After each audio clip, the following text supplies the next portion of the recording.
Hi అండి, welcome back to Supriya vlogs. ఈరోజైతే ఒక స్నాక్తో మీ ముందుకు వచ్చేసానండి.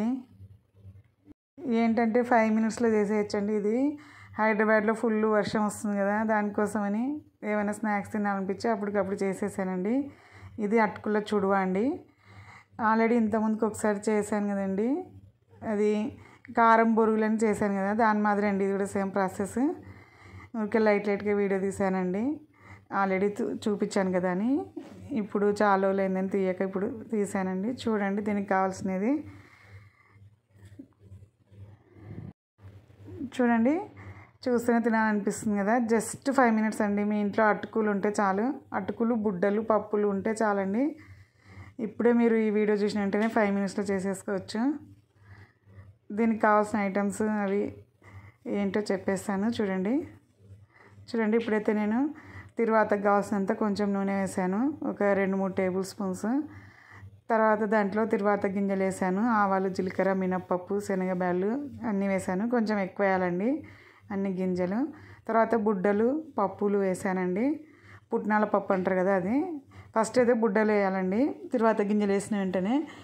ఎందుకంటే బుడ్డలు లేటుగా వేగుతాయి, పప్పులు తొందరగా వేగుతాయి కదా, అందుకని బుడ్డలు వేసిన తర్వాత ఒక 2-3 మినిట్స్ ఉండి పప్పులు వేయండి.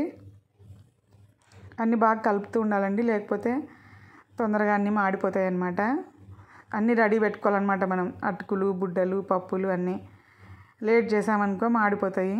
అదొక్కటి గుర్తు పెట్టుకోవాలి మీరు. చూడండి, నేనైతే అన్నీ దానికల్లా ఒకటి వేసేసాను. వీడియో తీసుకుంటే ఒకటొకటి వేసామనుకో అది మాడిపోతుంది. అందుకే అన్నీ వేసిన తర్వాతనే మీకు చూపిస్తున్నా.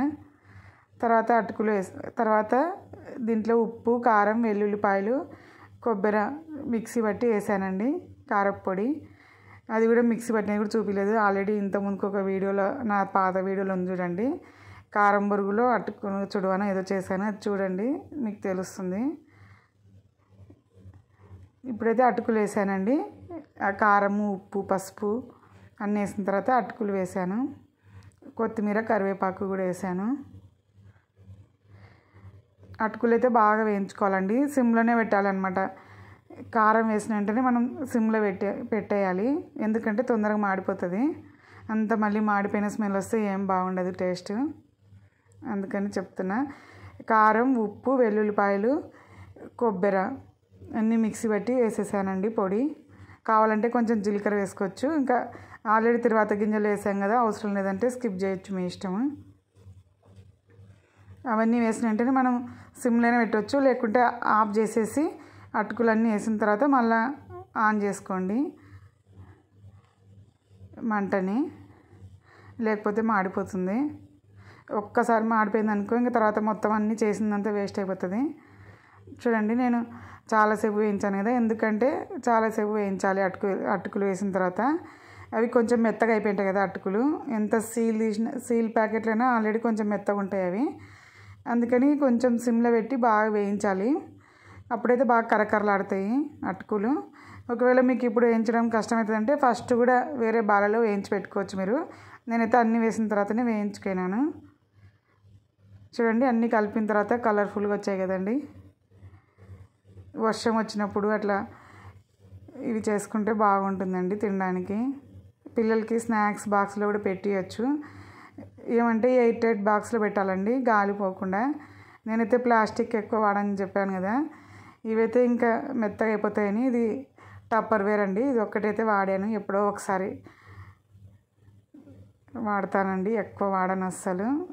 ఇంకా ఇవైతే మళ్ళీ మెత్తగా అయిపోతాయి కదా అటుకులని వేయాల్సి వచ్చింది.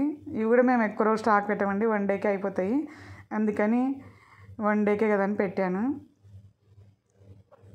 స్టీల్ లాంటివి అయితే కొంచెం మెత్తగా అయిపోతాయి, అందుకని దీంట్లో పెట్టాను అనమాట. ఇది కూడా ప్యూర్ ప్లాస్టిక్ కాదనమాట, 8 బాక్స్. ఇంకా ఏంటంటే టప్పర్వేర్ అనమాట. దీంట్లో హీట్ వేసినా కానీ ఏం కాదు. ఇది కూడా 1 డేకే కదా అని వాడాను. రేపటికల్లా ఎక్కువసేపు మేము పెట్టారనమాట ప్లాస్టిక్ దాంట్లో. స్టీల్ దాంట్లో వేస్తే మెత్తగా అయిపోతాయని పెట్టాను, అవి మిగిలింటే.